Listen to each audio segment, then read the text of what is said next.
It was this absolutely spectacular event. If you didn't get an opportunity to download the lessons from Rav, I would strongly suggest that you do that. They are on the site. The lessons were geared directly to the people here in North America, what we need to do in order to be able to move along the correction of this part of the world. What's our job? What should we do? How should we do it? What's the importance of it? Why do it at all? We got all of that. It's fantastic. Again, please do download the lessons if you haven't listened to them. Let's start out this period with an intention, and we'll go from there. In the end, preparation for the lesson has to be as follows. Although you come to hear from your Rav, you have no choice. You come to hear from someone higher. Here you encounter the Creator through the book, through the group, through the guidance and assistance of an instructor, through everything. You have to make yourself see that the state of affairs is terrifying and difficult, as if the world is about to collapse. It's hard to come to study prepared with that mindset every morning. But the more we try accordingly, the upper light acts from above and changes us. Intentions are always important because they set why we meet together and why we do what we do.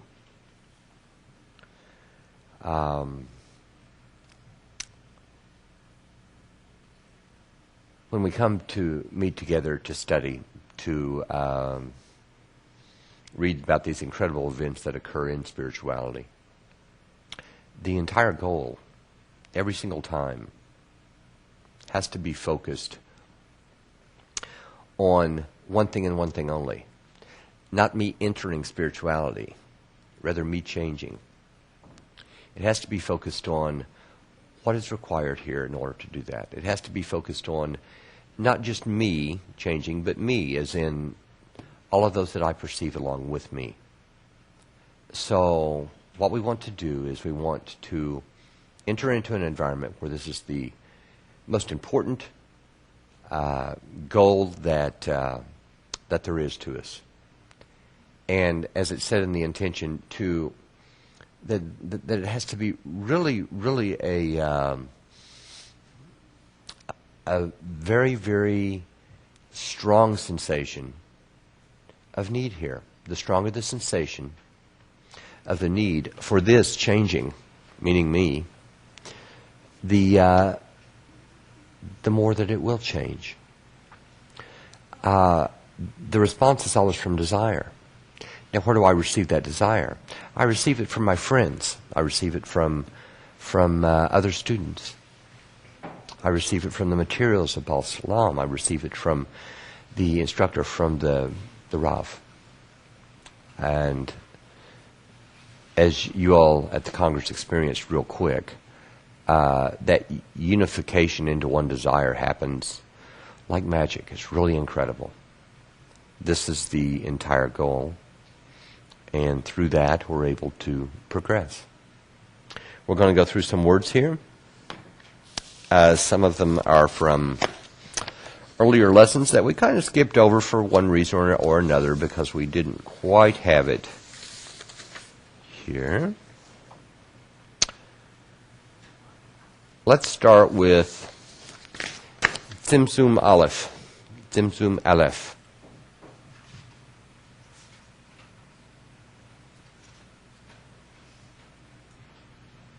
Before we do, here's a good question. From Simone in Australia, Simon or Simone in Australia. I was asked by private message, personal message, I assume on the forum, how it was going with my personal tikkun.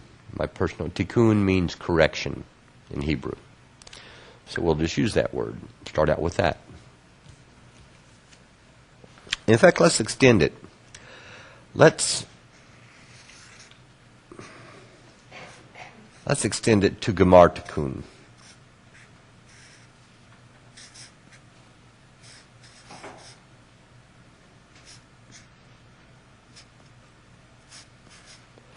we'll spell it this way to make it.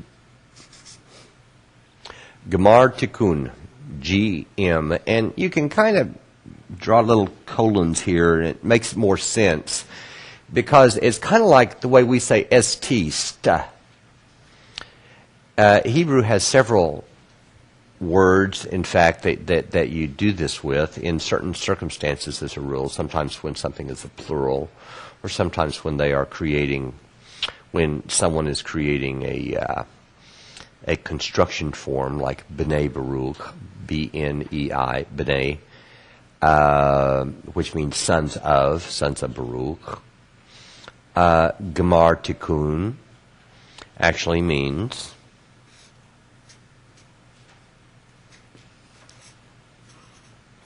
final correction.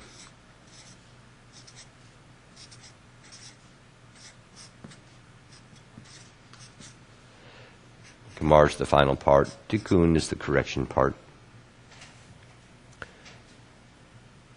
And Simone, what they're actually asking you is, how is your personal correction going? The proper answer is, I have no idea. Why? Because until one crosses this other word that we were going to start with, maksom. Actually, we were going to start with Simsum Aleph, but we'll get to maksom. This is not sense the way people think it's sense. People get confused and think that they're going to be able to sense these things with their corporeal senses, and they don't. What has to happen here between now and the time that I enter spirituality, cross maksom? What has to happen is that I change. My qualities change. And it really isn't just that they change, it's that really the acquisition of additional vessels. Right now, I have vessels in which that I receive in. I have a circumstance here to where I have different desires for pleasure. And I receive pleasure through those desires, those sensations. Like for my tea here. It's warm, it's soothing. I've got a little bit of a throat problem, and so it feels good. It's pleasure. It makes it feel better. And all of these are based on reception of pleasure. I use these vessels only here. I think that I use vessels of bestowal, but I don't. I use only these vessels. And in fact, I always want to please me. If I have a circumstance to where I see something, a circumstance I don't like, a situation I don't like a criminal, something like that. Or maybe I feel bad because of somebody else's suffering. Let's put it another way. Let's go the opposite route. Someone close to me, someone I care about. And they're ill. And I go over and I help them because they need the help, because they don't feel good. Am I in some kind of bestowal there? Why did I go? What was my true motivation? Not the itty bitty outer crust layer of reason that I went. Because if that's it, my friend's sick. I want to help my friend. I'm obviously a good person for that. I'll feel better when I do. But go deeper. This is someone that I care about. Someone that is of value to me in some way or another. This person that is of value to me, when they're happy, I'm happy. Any one of you that's a parent knows this feeling real well. When my child is happy, I'm happy. Whatever makes my child happy makes me happy. It's kind of a rule that exists here.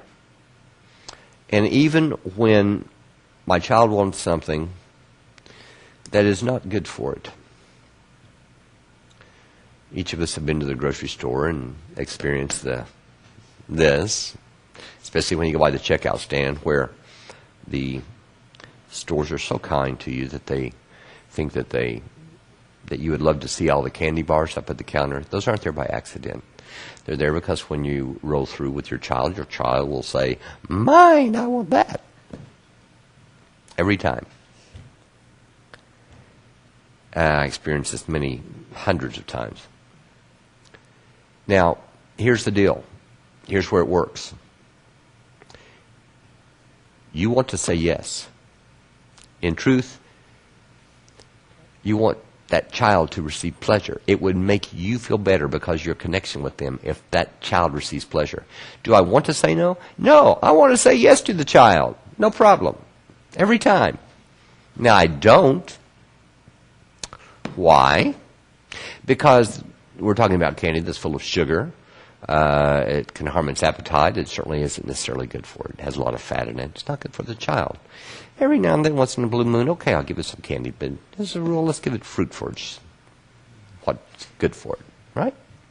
Yeah. But I feel bad. Why? I want the child happy. I want the child I want what's best for it. No question there.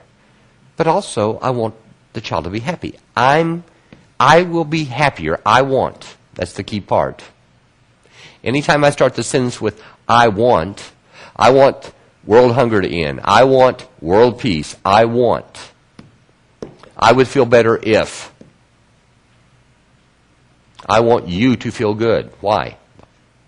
I feel like that's what's right. In other words, I can't define it, and what I'm really trying to say is I'll get pleasure if you feel good. That's the circumstance we find ourselves in here.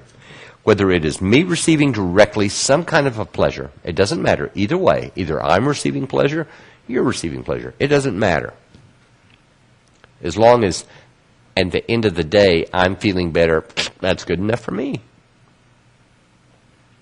52% of the people on the planet just felt great. Pardon me, in the United States. Why? Obama was elected. 48 felt horrible. 48% of the people felt terrible. Why? Obama was elected. They wanted something different. All will to receive and all vessels of reception.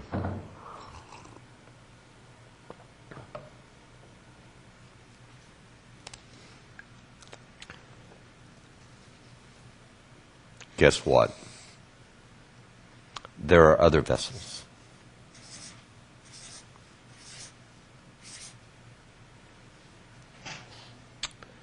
These vessels are not for reception. These vessels are for one thing and one thing only, and that is they receive in them light only in acts of bestowal. They aren't active right now. So, down here, in the vessels of reception, where I feel something, I'm feeling both the aspect of desire, and I'm feeling the aspect of the desire fulfilled. So I'm either feeling a lack or the sensation of no lack in that desire. For instance, and by the way, the sensation of no lack in the desire is basically called the reception of pleasure. It really isn't the reception of pleasure, but that's okay. That's what we call it. I start eating a piece of pecan pie, one of my favorites. Chow down on the pecan pie, and I eat that first bite, and it's absolutely fantastic. And the further and further and further I go into the pecan pie, the less good it tastes. In fact, if I keep chowing down on that pie, if I don't let somebody cut me a piece, but I just take the pie and just keep eating, sooner or later, it's going to cease tasting good. I'm going to be full of it. The vessel's going to be completely full. I'm not going to feel pleasure in that vessel anymore. In fact, if I eat any more, I'm actually going to suffer from it. So these are the vessels that I use. They're called the vessels of reception. I'll just put V of R. This is what I use right now. And what am I talking about in terms of spirituality? I am talking about the revelation of two things. I'm talking about the revelation of desires for something entirely different, not for what I have down here. For something entirely different, entirely new. They're called spiritual desires. And so I'm talking about the revelation of those along with the pleasure that fulfills them. These are called spiritual desires. Something entirely different. So what is correction here? The first thing is that I have to have some way of obtaining these things, these what's called kilim.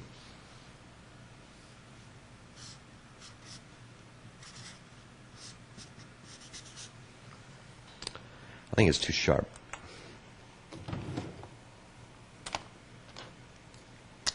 Let's see if this is better.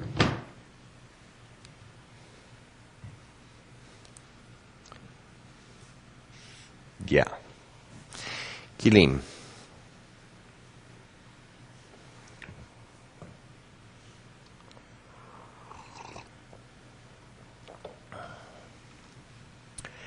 I need these.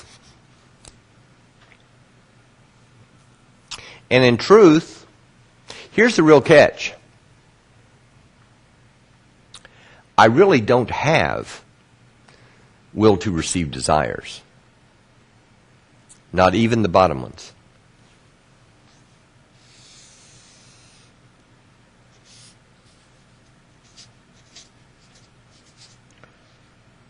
Corporeality is like a dot. And all of this up here,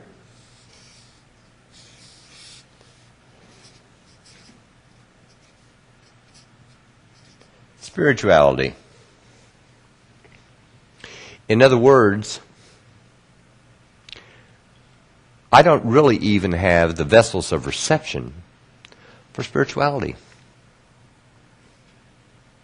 up here.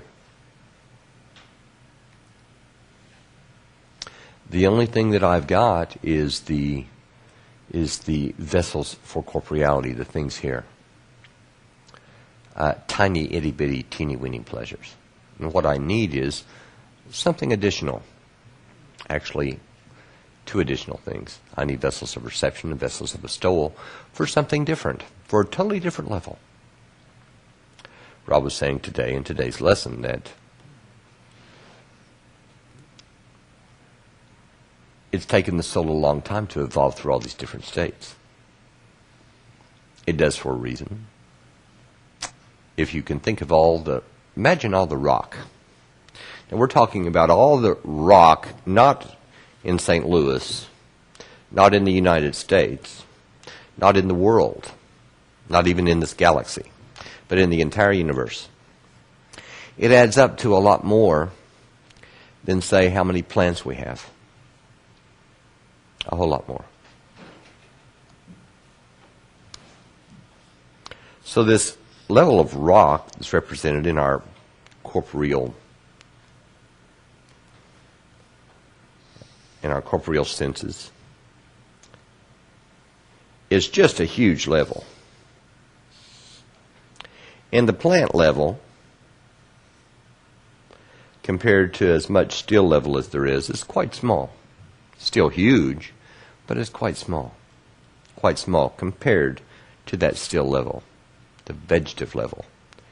Now, here's the deal. There's a lot more vegetative level, a lot more plants than there is, say, animals. So we're going to draw it a little bit bigger so we can make comparisons. Then say animals.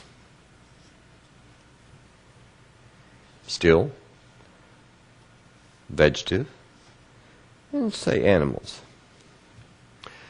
What we have here, what you're sensing in corporeality, is not the human level. It's the animal level. animal level. The spiritual level is even smaller. I'll draw it that way so you can at least see it. It's just a tiny little bitty dot there. This is the spiritual level, or human level, let's call it that way. Now, you don't have near as complex desire in the still level as you do here, as you do with us. In fact, you have a lot less complex desires than even with a plant that has a desire for photosynthesis, that has a desire for food to some extent, that has a desire for water, for minerals, that type of thing. We see it all the time. You put a plant near a window, it's going to bend right over toward the window to get the light. It's a desire for the light. Well, you say, what about the rock? The rock has a desire to be still. That's why it's called the still level. It wants to sit there. It will stay there unless some force acts upon it. Newton was correct. It requires something to make it move. Why? It's an inanimate object. It is a still object. It belongs to the still level.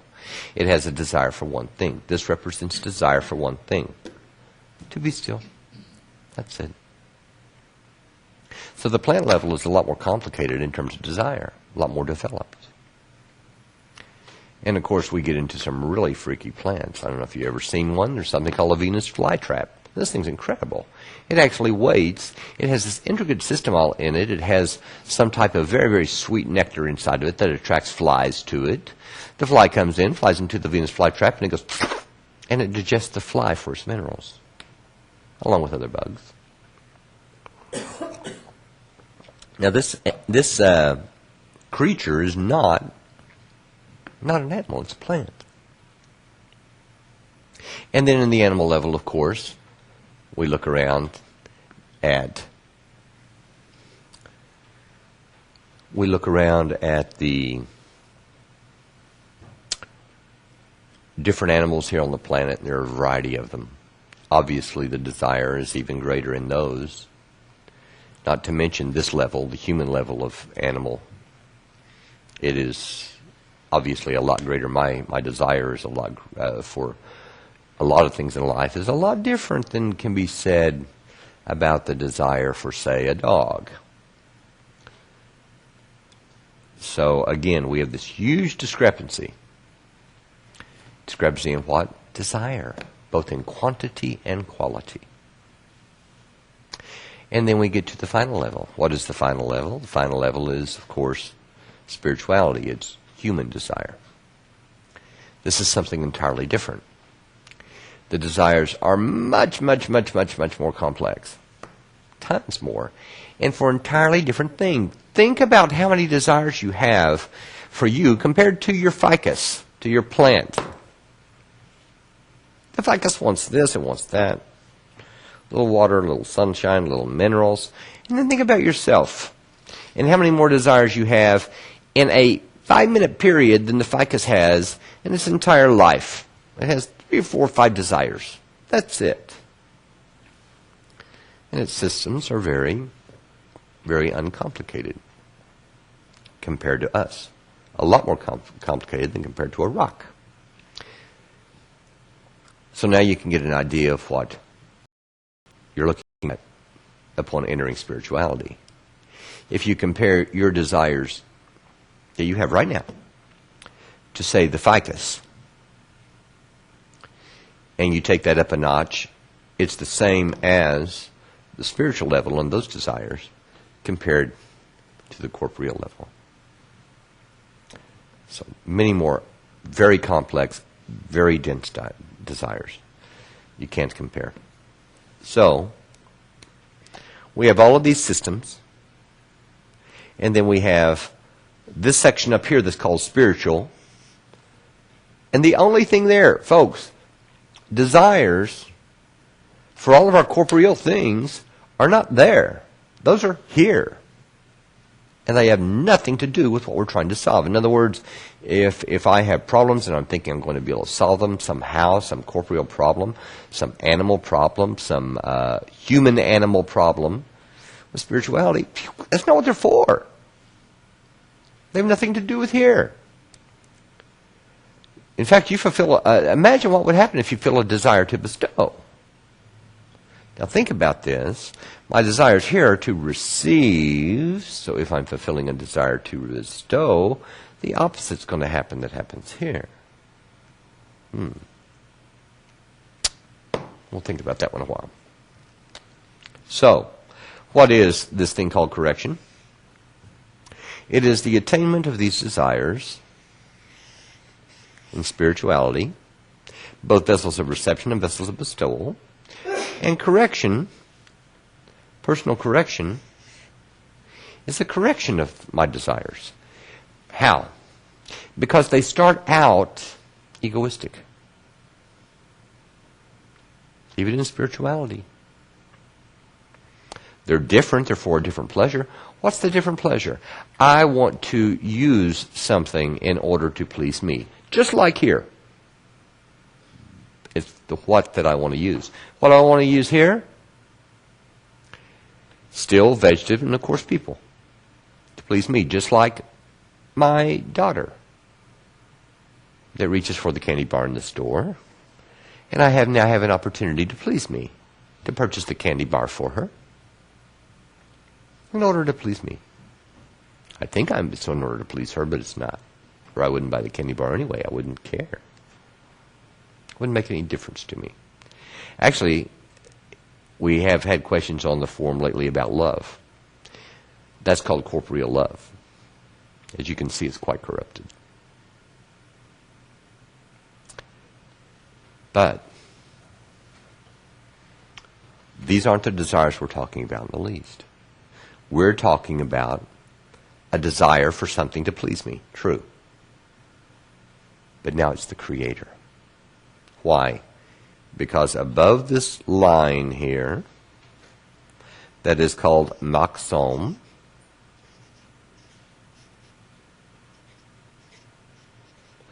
which means barrier, everything, all the desires apply to spirituality, then they apply to how in the world can I use the Creator in order to please me. So what in the world is this thing called correction? This thing called correction is, how can I switch that? Not use the Creator in order to please me, but instead, how can I use the desire in order to please the Creator? Which desire? Doesn't matter. Doesn't matter. And we have some more questions. Louise from Chile. What is the purpose of steel, of rock level, the steel level? What's the purpose of the steel level? The purpose is that it's a layer of desire, of creation. What was created? It's always a hard one, Louise. What was created? What was created? What did the Creator create? The Creator created desire. A lack for pleasure. And that's what you see before you everywhere. This has a desire to be still. The ficus has a desire to grow.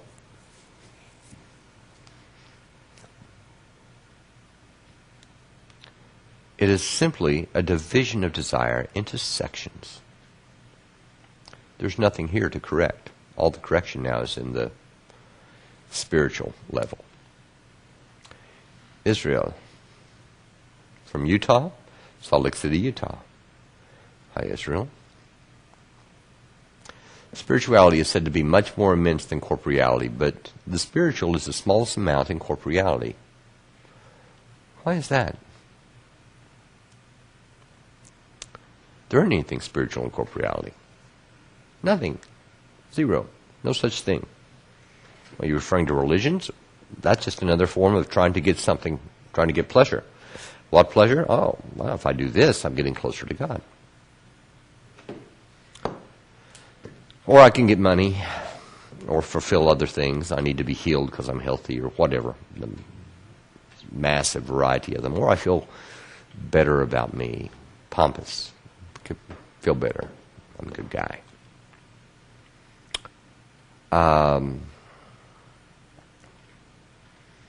There isn't nothing spiritual here.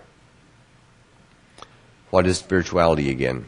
How do we define this thing? It's the desire to do what the Creator does, the desire to bestow. But below this barrier, below this thing called the siyum,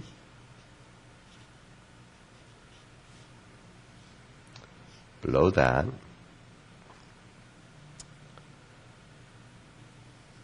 a single reshimo falls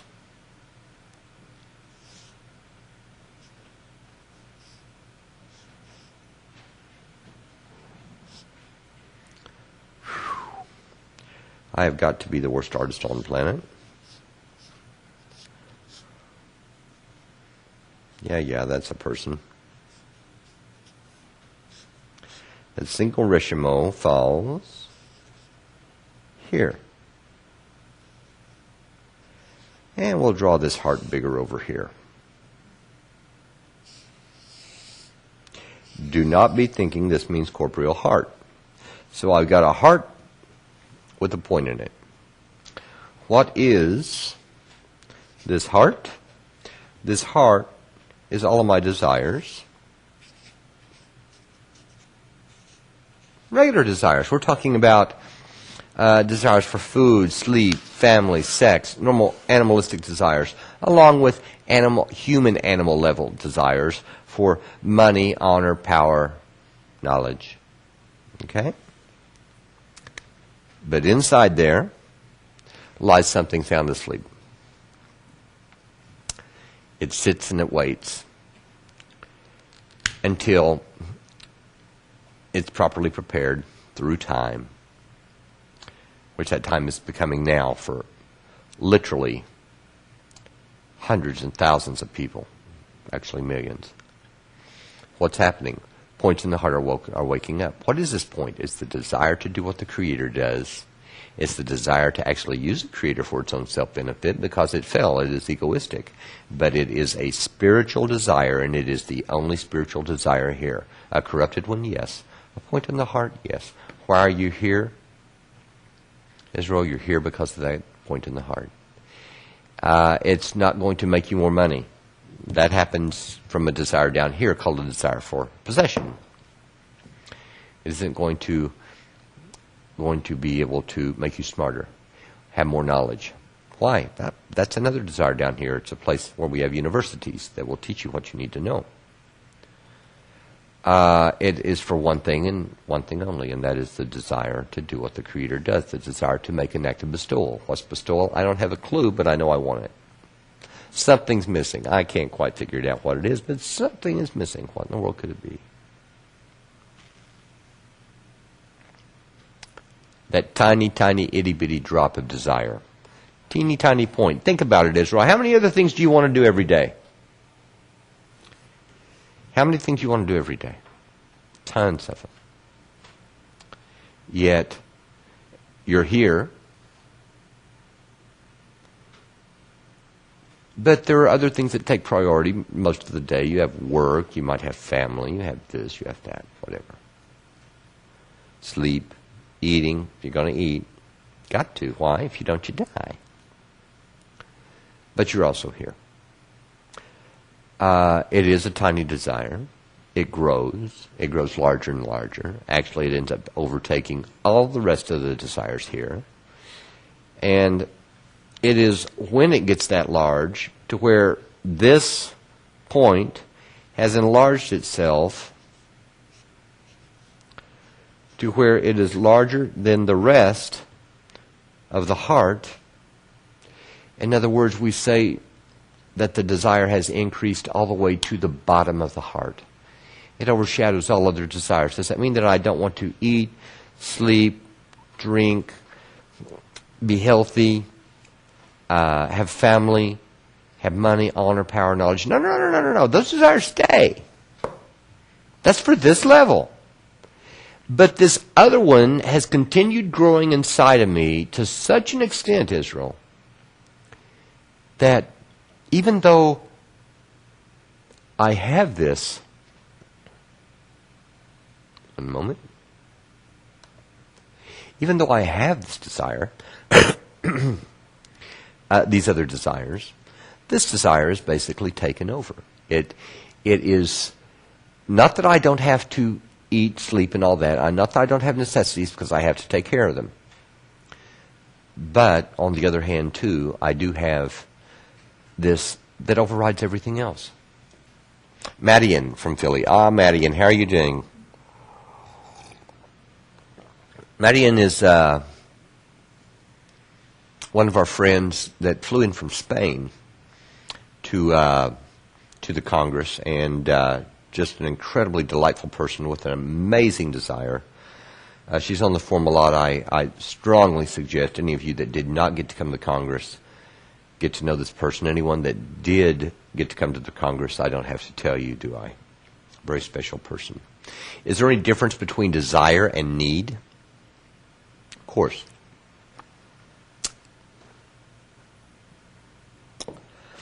Difference between desire and need. Let's put it differently. Where does the word need come from? The word need comes from necessity.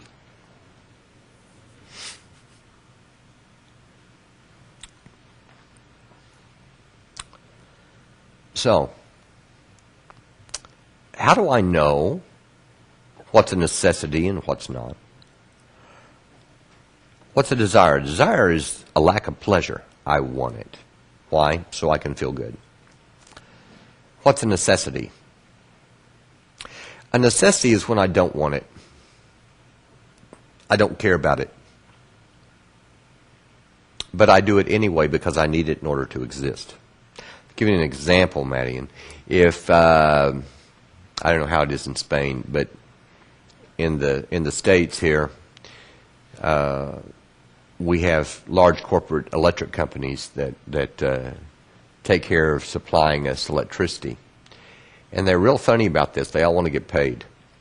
If we don't pay our bill, they shut off the electricity, and along with it your heat or your air conditioning, and the juice that runs your refrigerator and every other appliance in your house, your television, everything else.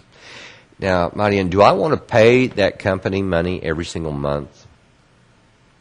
Just do not. I'll pass. The problem here is, though, that it's a necessity because it gets very, very cold in Illinois. So in order for us to be able to have that into our homes, we have a necessity here, and so we write a check every single month and we pay the electric bill. Desire is when I want something for the pleasure that I can get out of it. Unless it's corrected desire. And then it's something that I want to use and receive pleasure in so that the Creator will receive pleasure. The Creator will be able to do what He is supposed to do, He is intended to do. Rufin from Raleigh. Is there a relation between sins and spirituality? Of course. You bet. But I bet you that we're not talking about the same sins. You're talking about what you consider sin here, and what is sin in spirituality. It's not the same thing. From a spiritual perspective, there's no sin here. It's all operated by desire. There's no masach, there's no parsuf. There's no spiritual entity. It's just raw desire operating as raw desire. We're talking about a different level of existence. So, what's a sin here? The drunk driver running into the back of my truck. The criminal that robs a bank or whatever. We have different corporeal judgments for this level of desire that we say are wrong based upon the majority assuming that it's wrong. It's not always the same anywhere you go. You go here, and we have people like Jeffrey Dahmer that ate people. This is very, very bad, right? Until you go over into Africa and grow up in some of these societies over there, which cannibalism is a part of their life. And all of a sudden, if they offered you a piece of something to eat, you might turn your nose up at it. But I suggest eating it because you might end up in their pot if you don't. You don't want to make them mad. So, the bottom line is, that's all determined by society, not by you. And you assume what society says is that way. You assume that's a sin. Or what our religion tells us is a sin. Thou shalt not kill, right? Thou shalt not steal in the Bible, right? Those must be sins. No, in spirituality they mean something entirely different. You need to find out what they mean. Thou shalt not kill is thou shalt not kill the will to receive. Even though it is restricted, it's not dead. In fact, it has to reawaken. Sins are, in spirituality, is when you attempt to use the Creator for your own benefit. When you attempt to bestow, to use this incredible force called bestowal, in order for you to receive something, not in order to do it in order to please the Creator. Something entirely different, Rufin. Voskar from Florida. If you increase the desire to bestow, is that part of the ego? Of course. Sure. Massive. There's no will to receive here, Voskar. What? What will to receive here? For these little bitty things? For food, sex, sleep, health, money, power, honor, and all. These desires are itty bitty. They belong to this lower level down here. This lower level, not these desires up here. And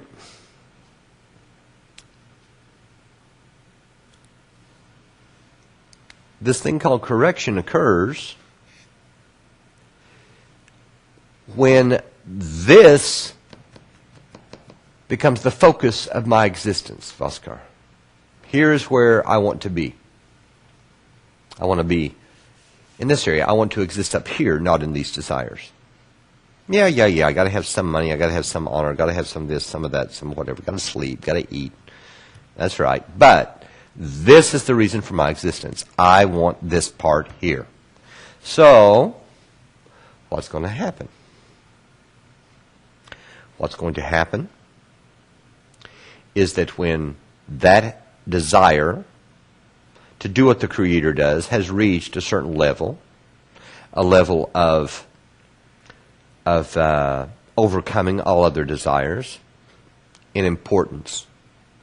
Again, not that I don't take care of my other needs, my necessities, but in importance, there's nothing more important. It isn't that my other desires go away. It isn't that I stop having a need for money or all of that kind of stuff. It is not. It's that this desire grows bigger than those. It's like the violinist that's studying at Juilliard.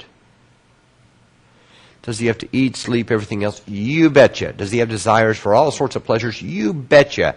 Is it as important as that blasted violin? No, that's his life. That's what he breathes, eats, sleeps.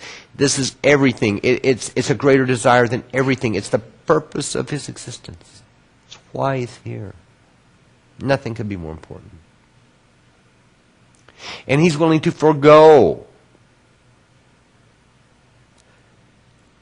sitting around eating potato chips all day and watching TV, even though he might have a desire to do so, because in order to fulfill this huge desire, he will eat, he will sleep, he will do all the things that he always did, but they aren't the driving force. They aren't his purpose. His purpose now is to become the greatest violinist on the planet.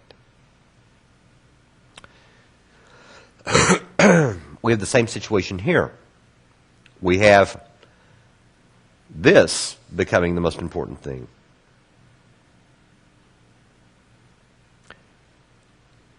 And so what's going to happen? When it does become the most important thing, and that's not easy, when it does become the most important thing, what's going to happen is that my will to receive is going to grow greater. It's going to get bigger and bigger. My desire for spirituality is going to grow and overcome what my will to receive is now. And then I'm going to get an additional amount of will to receive that I have to overcome. And then additional amount of will to receive that I have to overcome. All this is done really in concealment, where I grow. How can I know that it's in concealment? My ego grows. This is the sensation.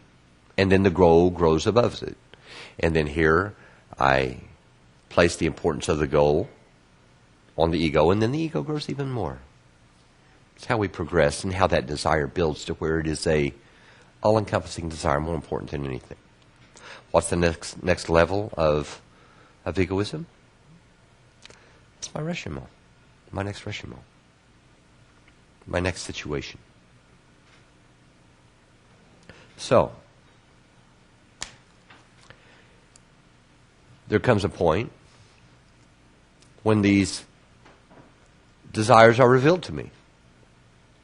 Everything, crossing maksam, I now have spiritual desires that I'm working with.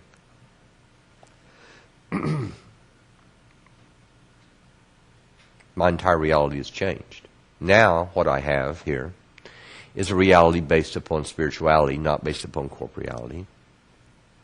The corporeal part that was so real and the spiritual being the dream, it switched. Now the corporeal is more like the dream and the spiritual is the reality. It's like I woke up from a dream. We were as dreamers, as the sages say. And so what's going to happen now? What's going to happen is that I have to say, nope, this feels great. I love it. I'm in this wonderful place. Go ahead and come back up here. I'm in this wonderful place to where I sense spirituality. All at one time. Wham, done. Now imagine for a moment, how hard would that be to give up? To say, no. This is egoistic. I have to give this up. I have to conceal it in order to progress further.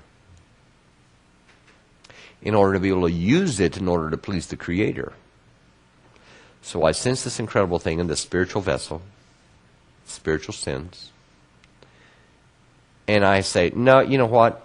I've been perceiving all of this incredible thing here, but no. I don't want to sense it. I don't want to sense it unless I can do so in order to please the Creator. That act is called simsum.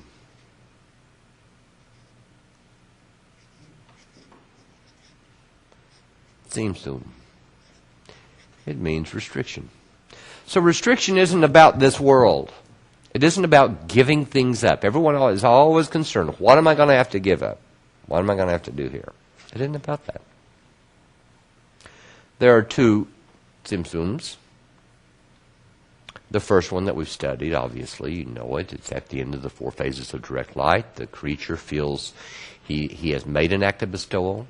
It has made an act of bestowal. And it sensed, by doing the act of bestowal, it sensed the properties of the Creator, what it was like to be the giver. At the same time, it now wants that sensation egoistically. It wants to be like the giver because it would feel good to be like the giver. So what does it do? It has this difference in sensation between what the Creator feels like, what it's like to feel like the Creator, and what it's like to feel like the creature. That's called shame. It wants to feel like the Creator. It feels like the creature. The sensations are as far apart as they say east is from west. A giver and a receiver. So if it cannot, the one thing it doesn't want is the sensation of shame. So if it cannot be the giver, it says, yeah, you know what? I think I'll just pass. I won't receive anything else with regard to the Creator. I don't want the sensation of the Creator. I don't want the pleasure from this. And in truth, I do, but I don't want the blasted shame that goes along with it. There's got to be a better way. And this entire system that we've gone through over and over and over again in the Psiha class is all about the creature building itself a system, distancing itself completely from the Creator, from the properties of the Creator, from any sensation of the Creator, from any sensation of bestowal, in order to do one thing. In order to make a choice all on its own volition without any motivation to do it. If bestowal sounds good to me, there's a problem. Now I want it egoistically.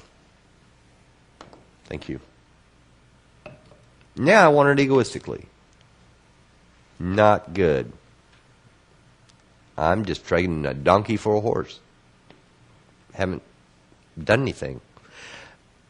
The creature is wanting to do what the Creator does, but it wants to come to that conclusion on its own. In other words, it says, okay, I'm going to forget that I know anything about the Creator. I'm going to forget that I know anything about pleasure that I can receive from making a spiritual act.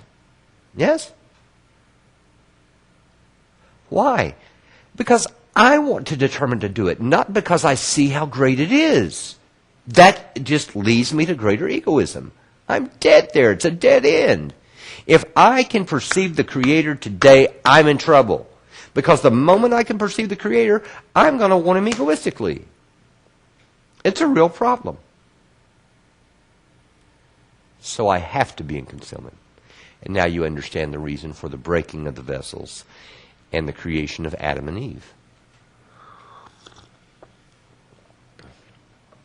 Adam's a special partsuf, a partsuf of correction. It's done for one reason and one reason only, and that reason is to be able to have the ability to choose of its own volition to do what the Creator does. What does fallen mean? Fallen means losing a perception.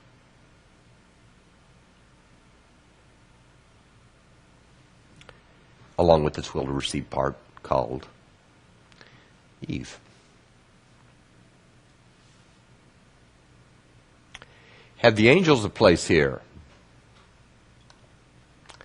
Everyone always wants to know about angels.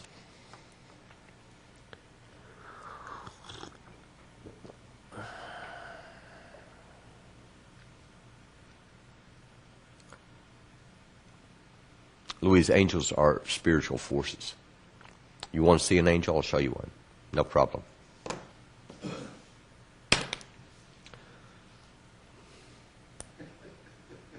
That was it. Did you like it? Rob used this example and used it many, many years. We're talking about forces. We're not talking about personalities. Forget It's a Wonderful Life. What was that angel's name? Clarence. Yeah, with the little bell that goes. Yeah, Clarence. Forget It's a Wonderful Life kind of angel. They aren't personalities. They're forces. Forces. Like gravity, like you just saw here. By the way, want to see it again? Angel. Yeah, a force. It's a force. They happen on all levels. This happens to be on the corporeal still level. Quite an angel, isn't it? It's all powerful. It's an incredible angel. That's the best way to think about it. Of course, spiritual angels apply to spiritual desire. And they are forces that have no option at all. They're going to operate every single time. They don't have any freedom of choice. I'll give you an example, Louise, how it works. And it doesn't matter how much you want to overcome this force, it's going to stay. You can beg it and plead in it. Argue with gravity. Tell it, no, that's it. I've had enough of you. I'm going to jump up in the air and stay there. Now, I want you to just get up and do that over and over again until you stay there. The bad news is you're going to pass out before it happens. It's not going to happen. Gravity's not going to stop working. Even people say, oh, we go up in rocket ships. That's not gravity stopping working. That's overcoming the force. Angels are forces. Jill from Tampa, Florida. Is it reshimo that causes us to desire, or is it suffering that causes us to desire, or both?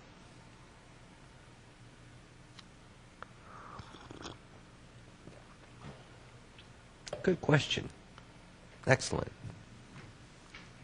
It's the situation that's presented before us, and we have one of two things that happen to us. We either see the potential for pleasure, and we want it, or the potential of suffering, and we want to avoid that.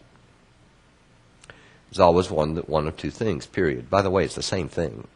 I have a desire to receive pleasure by not feeling suffering, or I have a desire to receive pleasure by getting something.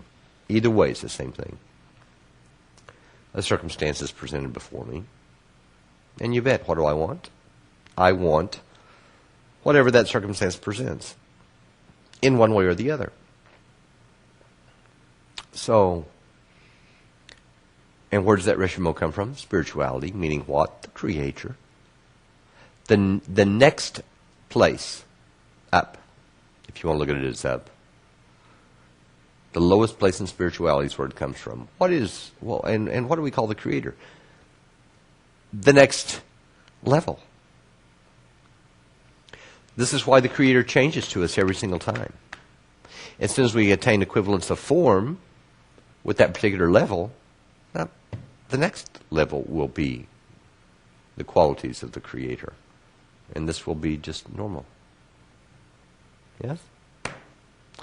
Xana from Santa Monica. Hi, Xana. One thing that she performed, we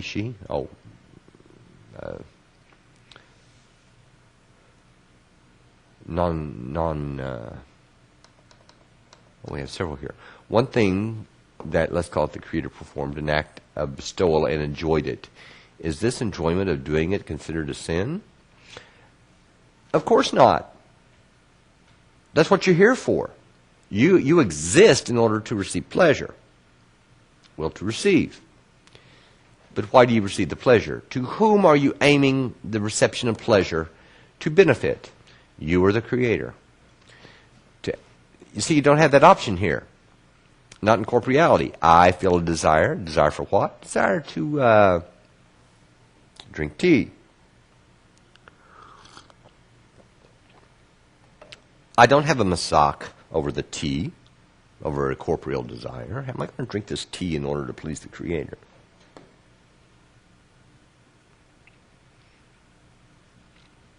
So, we have to look at this carefully when we think about it in terms of an act of bestowal and what an act of bestowal is, because we think we can do it here. It's not possible. A corrected desire to perform an act of bestowal with a corrected desire is not a sin, and that means sensation and pleasure.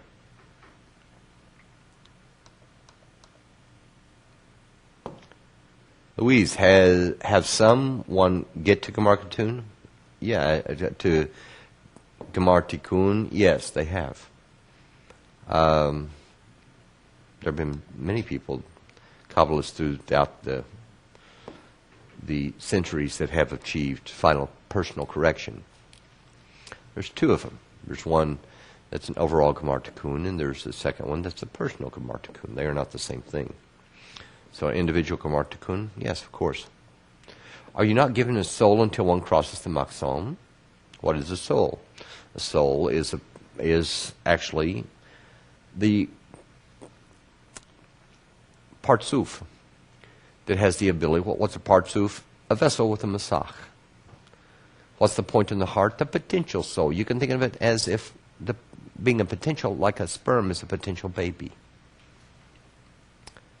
So, are you given a soul? Depends on what you mean by soul. If you're talking about the primordial one, you have an animal soul. It goes away when you die. You have a spiritual potential soul. It keeps right on rocking and rolling, period, from now on until it develops into a full-fledged partsuf and is able to receive in order to bestow to the Creator. So, if you're talking about a developed soul, crossing Maksom is the development of the soul. This one does not have a name on it. Once one crosses, how can they interact with people in their life that are not in spirituality? Are those people truly the Creator? Since everything that they are doing is guided by the Creator, therefore one in spirituality should nullify oneself to everyone, since everyone is really the Creator working through them. So I am nothing compared to everyone else. It's a real problem, isn't it?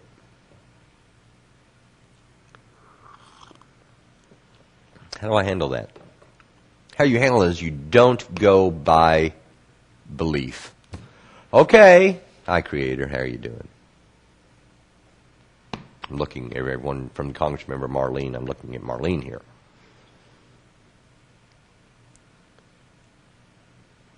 A person only has what their eyes see. In other words, a person only has the reality that's their true reality. You can't make this stuff up. You can't pretend it.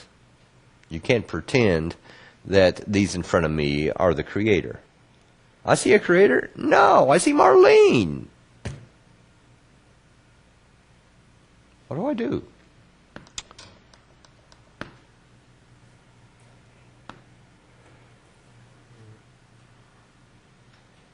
Rocio from Mexico. Rocio? Always worried about the names, folks, and I apologize when I mispronounce them. Each time I perform a good action to bestow in the corporeal world, it makes me get a new level in the spiritual world. Let's try that one again. Each time I perform a good action to bestow in the corporeal world, it makes me get a new level in the spiritual world. No. First of all, I think we answered that a few minutes ago. We aren't talking about corporeality here. Corporeal desires are not desires that you can correct. You don't need the Creator for any of this stuff. Nothing. You can fulfill a corporeal desire without the Creator. You cannot fulfill a spiritual desire without the Creator. Deborah from Tennessee. Hi, Deborah. Mike, you said there is no sin in corporeality. Then what is sin? No, I said that there's no sin from the spiritual perspective with regard to corporeality. There's plenty of sin around here. Plenty of it. People doing bad things to everybody all over the place. There's child molesters and thieves and whatever. Anything you can think of that our societies call sin. There's all sorts of sin. What I said was, with regard to spirituality, that's not sin. There is no sin here with regard to spirituality. Why? Because sin is, from the spiritual perspective, the utilization, using the Creator in order to benefit yourself. So what's the problem? Why isn't it done here? What Creator? This is total concealment, remember. And last question, then we'll call it a night. Until the class in 25 minutes. Simon from Australia, Simone from Australia, pardon me, Simone. Those that have Gamar Tikkun, I assume, have been able to bestow here in corporeality, yes? No. No. Corporeality is the complete, total, utter concealment of spirituality. There's no such thing as bestowing in corporeality. Corporeality is the concealment of what is real. We did have one interesting little question, by the way, from one of our folks in, I don't know where they're from, question. Oh, it's from Colombia, John in Colombia, I do want to get to. Mike, what does the word true mean? Boy, that's a beautiful question. What's true? In Hebrew,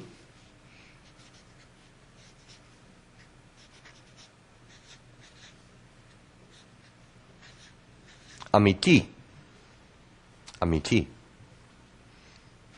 means that something is true. Ze amiti, ze meaning it's true. Ze amiti.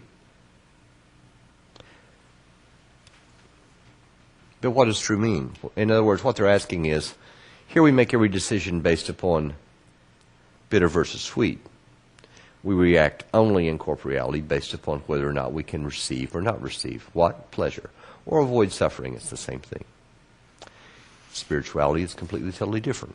What's going to happen there? I'm going to make a decision not on whether or not that I receive pleasure or not. That's not what defines my act. That's not why I move the pen up and down. That's not why I drink the tea. In spirituality, it's totally different. I'm not going to make an act unless I can make an act in order to bestow. Unless I'm making an act in order to please the Creator. Period. That's the deal. So, what is true? Here is bitter versus sweet. What's true versus false there? Can I act or is it true I can act in order to please the Creator or not? Is this act in order to please the Creator or is it false? And there's a couple of other layers to that too that we'll go over sometime in the future. Folks, that's going to end in this portion of the lesson. We will be taking a slight break here for about 23 minutes. We'll be back with you at 7 o'clock, and it's that Central Time, 8 o'clock Eastern. And we will start the Fatiha lesson, part number 10. So if you want to go to the site and download that now, that'd be great. We'll see you at 7 o'clock. Bye-bye.